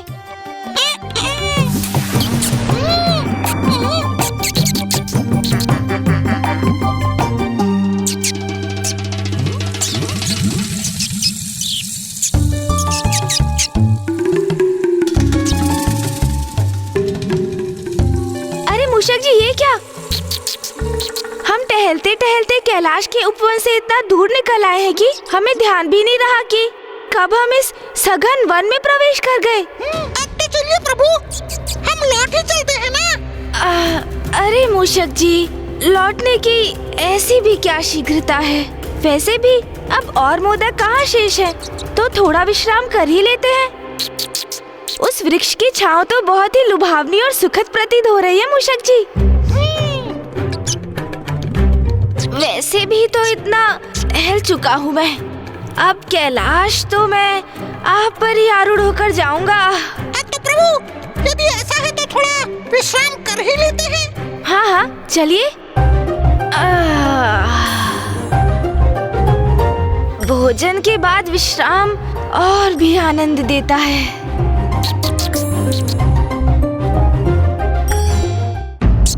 प्रभु, विश्राम अवस्था में आप कुछ कथा ही सुना दीजिए ना मुझे, जो बहुत ही रुचिकर हो और मेरा मनोरंजन भी हो जाए प्रभु। हाँ हाँ क्यों नहीं, किंतु कहीं भूत प्रेत की कथा सुनकर आप भयभीत तो नहीं हो जाएंगे ना मूषक जी? अरे कहाँ प्रभु, आपके लिए इतने भयानक असुरों का सामना किया है, तो मात्र कथा मुझे कहाँ भयभीत कर सकेगी? सुनाइए। अच्छा तो फिर सुनिए। एक बार एक व्यक्ति अपने नगर से किसी अन्य नगर जा रहा था, किंतु मार्ग में इसी प्रकार का सघन वन था। ऐसा ही वन प्रभु? हाँ मूषक जी, हाँ ऐसा ही, पूर्ण रूप से ऐसा ही निर्जन वन, जहाँ दूर दूर तक कोई नहीं था, कोई वन्य पशु भी नहीं। कोई भी नहीं? किंतु क्यों प्रभु? क्योंकि मूषक जी वो वन शापित था। शापित? हाँ हाँ मूषक जी, शापित। आप तो ऐसे सहम गए हैं कि आप मेरी कथा से भयभीत हो रहे हैं मूषक जी। नहीं नहीं प्रभु, मैं और भयभीत नहीं नहीं, आप कथा सुनाइए ना, मैं तो सुन रहा हूँ। अच्छा तो फिर सुनिए। फिर मार्ग में उस व्यक्ति को अत्यधिक प्यास का अनुभव हुआ, किंतु निकट में जल का कोई स्रोत नहीं था, और अब वो इतना व्याकुल हो गया कि वो जल को इधर तो कभी उधर इधर उधर ढूंढने लगा। और फिर अकस्मात क्या हुआ अचानक प्रभु? और फिर अचानक उसे एक आहट सुनाई दी। कैसी आहट प्रभु? जैसे सूखे पत्तों पर चर पर करते हुए किसी के पांव उसकी ओर बढ़े आ रहे हों, जैसे कोई निकट बढ़ता ही चला रहा हो। हाँ प्रभु, ध्वनि तो कुछ ऐसे ही उत्पन्न हो रही है, जैसे किसी के आने की आहट हो। किंतु जब उस व्यक्ति ने ध्वनि आने वाली उस दिशा की ओर मुड़कर देखा तो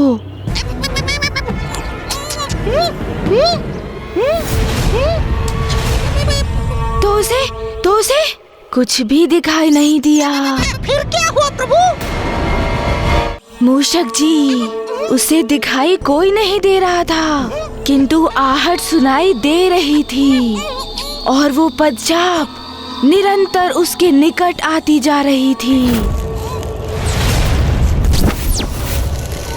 और तभी जैसे जलते केशों की गंध उसकी नासिका में पड़ी। जलते हुए केशों की गंध? हाँ, जब भूत पिशाच निकट आते हैं तो ऐसी ही गंध आती है मूषक जी। और तभी क्या हुआ प्रभु? और तभी उस व्यक्ति को वहाँ भूमि पर पांव के चिन्ह दिखाई दिए। किंतु विचित्र बात ये थी कि एक पांव का चिन्ह सीधा था और दूसरा उल्टा मूषक जी। क्या प्रभु? एक सीधा एक उल्टा? अच्छा समझ गया, वो दो व्यक्ति होंगे जिन दोनों का संयोगवश एक ही गांव होगा। उनमें से एक जा रहा होगा और दूसरा आ रहा होगा। नहीं मूषक जी, दोनों पांव और उनके चिन्ह एक ही व्यक्ति के थे। है प्रभु? संभव है मूषक जी, अवश्य संभव है, क्योंकि भूत पिशाच का एक पांव सीधा होता है तो एक पांव उल्टा। ओह, अच्छा, तो फिर प्रभु? और फिर अचानक से वायु का तीव्र प्रवाह उत्पन्न हुआ।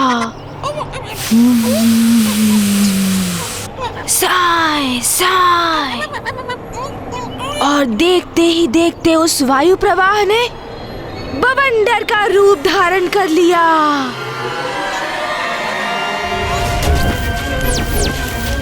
ठीक उसी प्रकार जैसे एक भूत पिशाच किसी पर आक्रमण करने वाले होते हैं,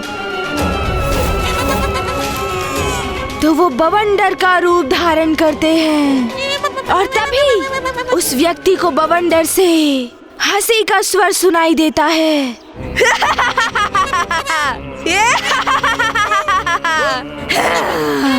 और फिर बवंडर ने उसे उठाकर पटक दिया मूषक जी।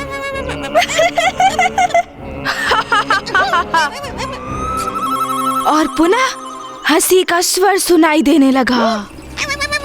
कोई तो उस विचित्र स्वर में कह रहा था, मैं भूत हूँ, मैं पिशाच हूँ, मैं तुम्हारे प्राण हर लूंगा।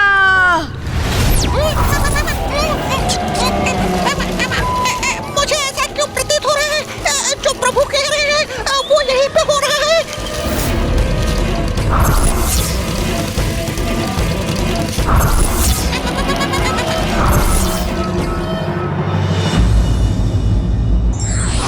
सच्ची भक्ति के समक्ष ईश्वर भी विवश हो जाते हैं और अपने भक्त को अवश्य शरण देते हैं। बताइए प्रभु, उसके बाद क्या हुआ? कोई तो उस विचित्र स्वर में कह रहा था, मैं भूत हूँ, मैं पिशाच हूँ, मैं तुम्हारे प्राण हर लूंगा, मैं भूत हूँ।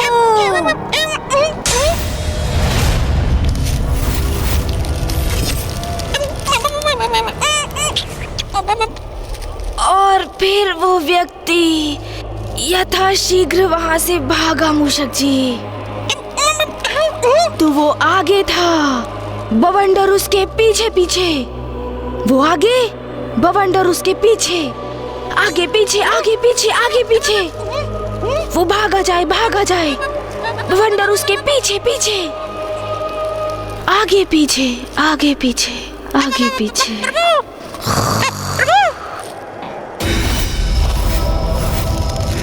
मुझे ऐसा क्यों प्रतीत हो रहा है जैसे कोई पूरी शक्ति उपस्थित है यहाँ? मुझे प्रभु को बताना होगा। ये क्या, प्रभु तो निद्रा में चले गए, अब मैं क्या करूँ?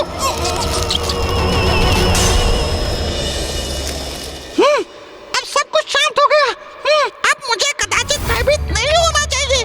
प्रतीत होता है वो मेरा भ्रम था, किंतु प्रभु से मुझे वो भूत पिशाच की कथा नहीं सुननी चाहिए थी। कोई बात नहीं, अब मैं भी थोड़ा विश्राम कर ही लेता हूँ।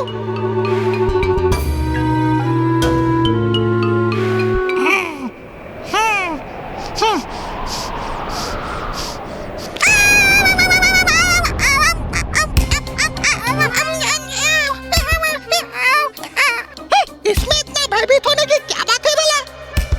इससे गिरा एक पत्ता ही तो है ये। और वैसे भी जहाँ स्वयं प्रथम पूज्य गणेश जी हैं, वहाँ मुझे सताने कोई भूत प्रेत भला कैसे आ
माँ के हाथ के मोदक, आहा, आनंद आ गया। प्रभु ने तो निद्रा में ही अपने भूख प्यास मिटा ली। प्रतीत होता है अब मुझे एकाकी ही जाना होगा। मैं हूँ प्रभु का वाहन मूषक, एक कुशल धावक, एक वीर योद्धा। फिर भला मुझे भयभीत होने की क्या आवश्यकता? मैं तो स्वयं ही सब कुछ संभाल सकता हूँ।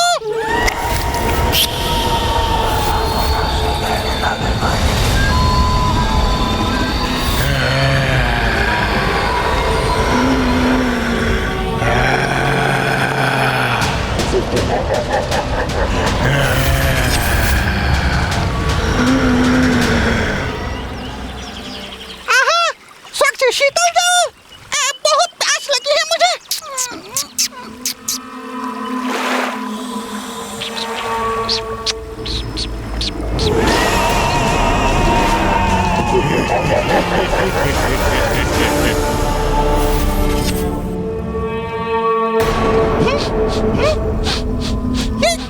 ये ऐसी गंध क्यों आ रही है? जैसे निकट कहीं किसी वस्तु का दहन हो रहा हो।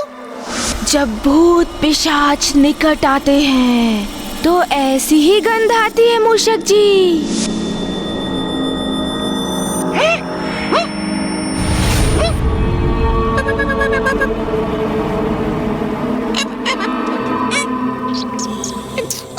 ये क्या हो गया है मुझे?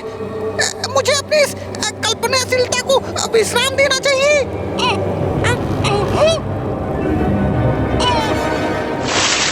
कदाचित अपने मुख पर इस शीतल जल के छिड़काव से मेरा भय दूर हो जाएगा।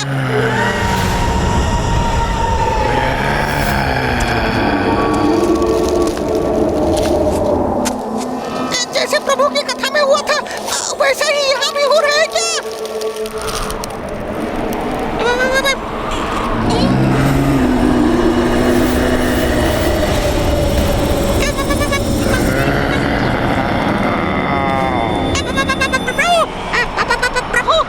जैसे सूखे पत्तों पर चर पर करते हुए किसी के पांव उसकी ओर बढ़े आ रहे हों।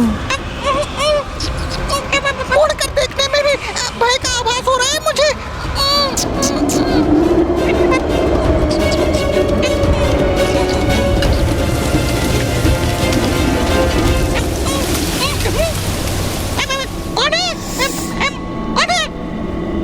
कोई नहीं है यहाँ। मुझे शीघ्र प्रभु के निकट पहुंच जाना चाहिए। वहीं सुरक्षित रहूंगा मैं।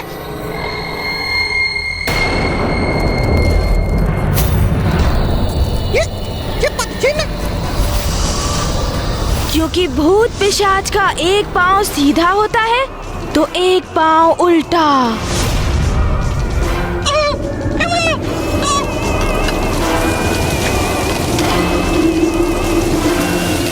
और फिर अचानक से वायु का तीव्र प्रवाह उत्पन्न हुआ। ये तो वही हो रहा है जैसे प्रभु की कथा में हो रहा था। और देखते ही देखते उस वायु प्रवाह ने बवंडर का रूप धारण कर लिया।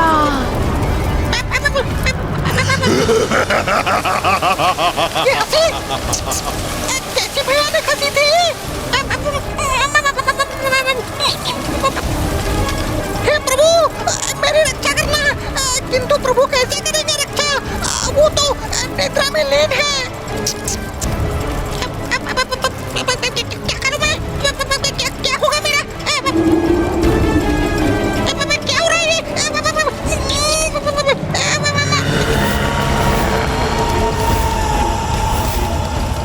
कहीं मुझे अपने प्राण संकट में तो नहीं?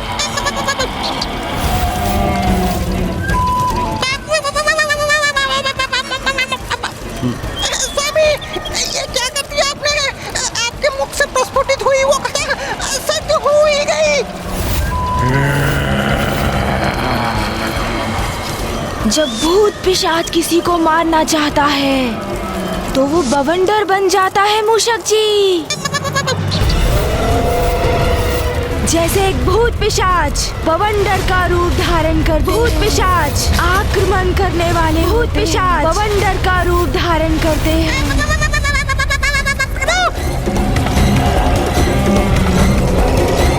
प्रभु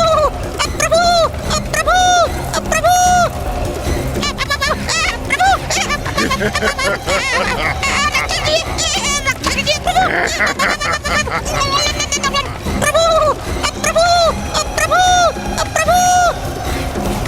बॉन्ड तो मेरा पीछा ही कर रहा है, जैसे मेरा आंधी करना चाहता हूँ। कहाँ भागोगे तुम? मैं तुम्हें पकड़ ही लूंगा।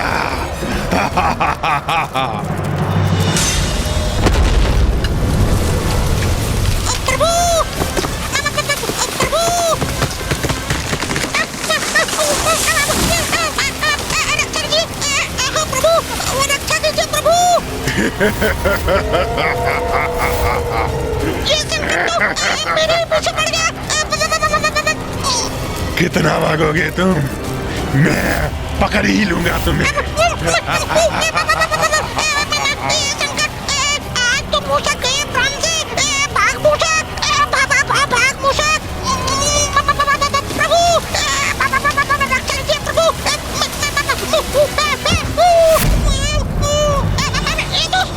छोड़ो मुझे प्रभु, छोड़ो। और कौन करेगा तुम्हारी रक्षा?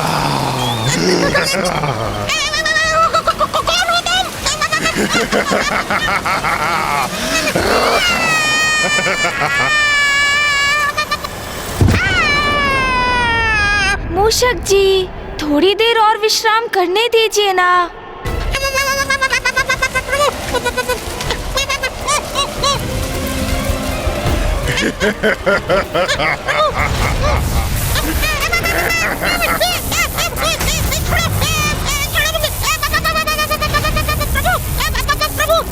क्या तुम्हें याद नहीं मैं कौन हूँ? मैं मूषक हूँ, प्रथम पूज्य गणेश जी का वाहन। यदि उन्हें आभास हो गया ना कि तुम मुझे सता रहे हो, वो तुम्हें कदापि नहीं छोड़ेंगे। छोड़ो मुझे।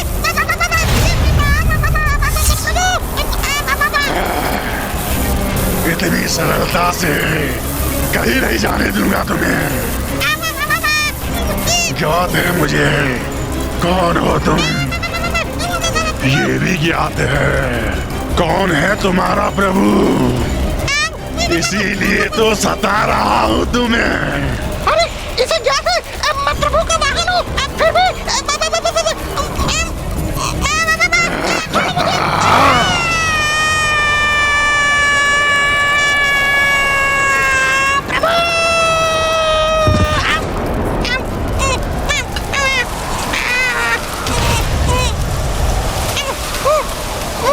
मूषक, पेड़ की शाखा को छोड़ो और नीचे आओ। नहीं आऊंगा, कदापि नहीं आऊंगा मैं। प्रभु, प्रभु।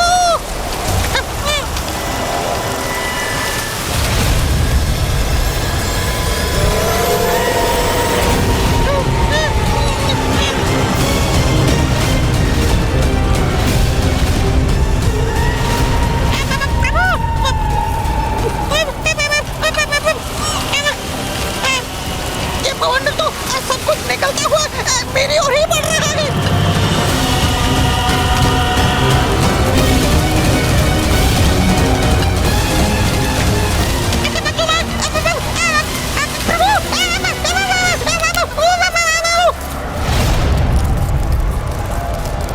मूषक जी, मूषक जी कहाँ चले गए? और मुझे ऐसा क्यों प्रतीत हुआ जैसे मूषक जी मुझे पुकार रहे हैं?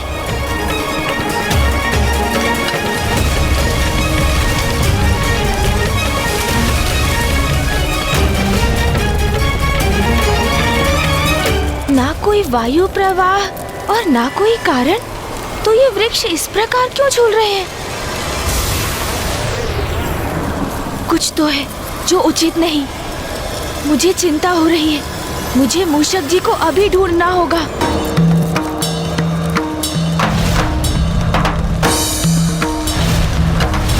प्रभु, वो रक्षा कीजिए प्रभु।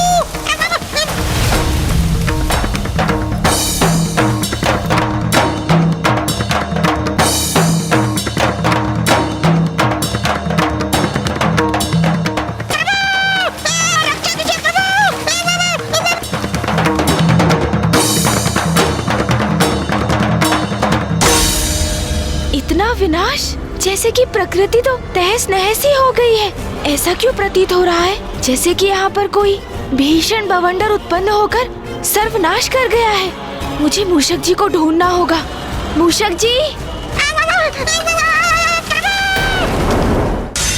मूषक जी,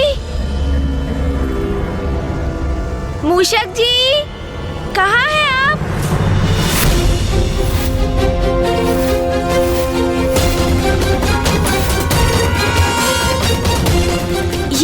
ये क्या?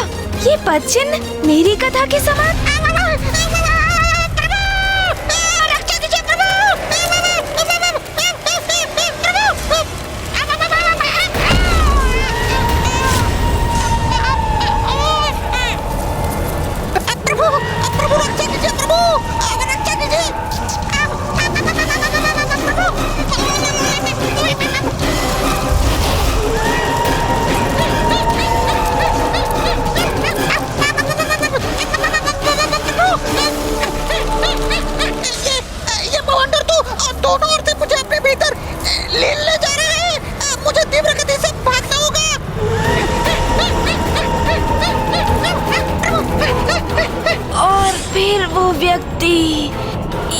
शीघ्र वहाँ से भागा मूषक जी। तो वो आगे था, बवंडर उसके पीछे पीछे। वो आगे, बवंडर उसके पीछे। प्रभु, आप कहाँ हैं प्रभु? इस बवंडर से कैसे अपनी रक्षा करूँ अब मैं? रुको, कहाँ भाग रहे हो तुम? भागो मूषक।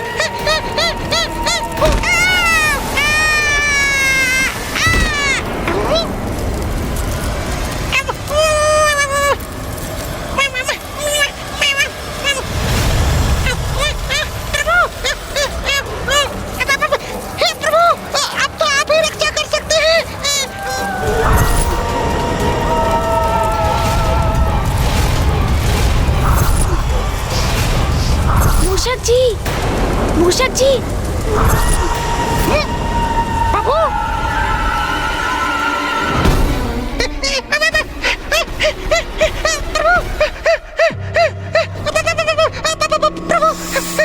मूषक जी, आप भी ना इतने भावुक क्यों हो रहे हैं? आप वहाँ से यहाँ क्यों चले आए? मैं तो वही था आराम पूर्वक। किंतु मूषक जी, आप इतना कंपित क्यों हो रहे हैं? आपको बवंडर पीछे मेरे जैसे आपके भूत पिशाच कथा में था प्रभु। वो मेरे पीछे मैंने देखा, भूत पिशाच को देखा मैंने, मेरा अंत करने का प्रयास कर रहा था प्रभु। मूषक जी, मुझे ज्ञात है कोई तो भूत पिशाच अवश्य है जो आपको सता रहा है, और इसका आभास मुझे भी हुआ है मूषक जी। किंतु कोई बात नहीं, अब मैं संभालता हूँ मूषक जी। उस भूत या पिशाच को उचित पाठ पढ़ाऊंगा मैं। अरे ये क्या मूषक जी, आप भी भूत पिशाच की रट लगा रखे हैं? मैंने कहा ना मूषक जी, भूत पिशाच का कोई अस्तित्व नहीं। आप व्यर्थ में ही भयभीत हो रहे हैं, और ये सब मनगढ़ंत कल्पना से उपजा हुआ गल्प है। नहीं प्रभु, भ्रम नहीं था मेरा, कोई तो भूत पिशाच अवश्य था। किंतु मुझे तो नहीं हुआ, तो मैं कैसे स्वीकार कर लूं कि भूत पिशाच का कोई अस्तित्व है मूषक जी? मैंने उस विशाल बवंडर के भीतर उसकी छवि भी देखी थी प्रभु, मेरा विश्वास कीजिए। पिशाच मनगढ़ंत है, कल्पना से उपजे कल्प है। अच्छा, मैं अब तुम्हें आभास करवा देता हूँ कि भूत पिशाच क्या कर सकते हैं।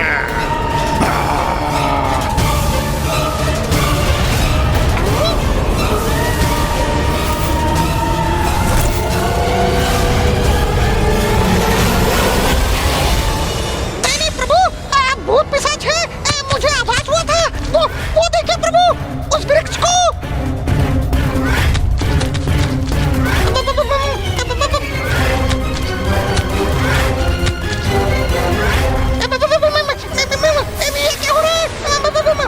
देखा प्रभु, ये सब उस भूत पिशाच का ही किया जा रहा है। अब प्रमाणित हो गया ना भूत पिशाचों का अस्तित्व। अरे मूषक जी, ये तो मात्र किसी का छलावा है। मुझे विश्वास नहीं कि ये किसी भूत पिशाच का कृत्य है। मूषक जी, यदि वास्तव में कोई भूत पिशाच होता तो चूल्हे से निकले कोयले यहाँ हमारे समक्ष गिरा कर दिखाता। अच्छा।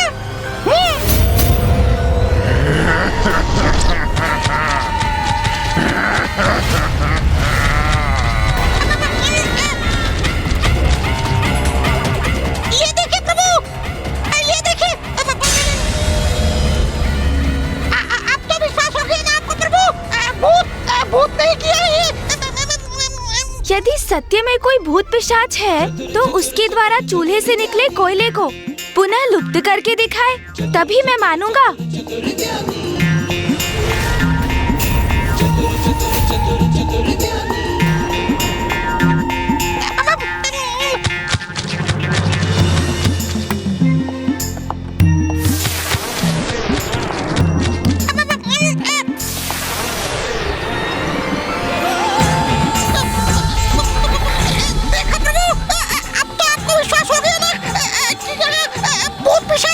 मेरी युक्ति कार्य कर रही है। अब मैं इसी युक्ति से उस भूत अथवा पिशाच को मेरे समक्ष आने पर विवश कर दूंगा।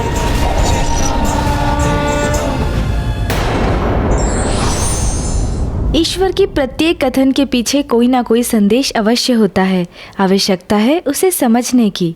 विघ्नहर्ता श्री गणेश के अद्भुत शक्तियों से भरे वीडियोस देखने के लिए चैनल को सब्सक्राइब करना न भूलें और साथ ही बेल आइकॉन भी दबाएं।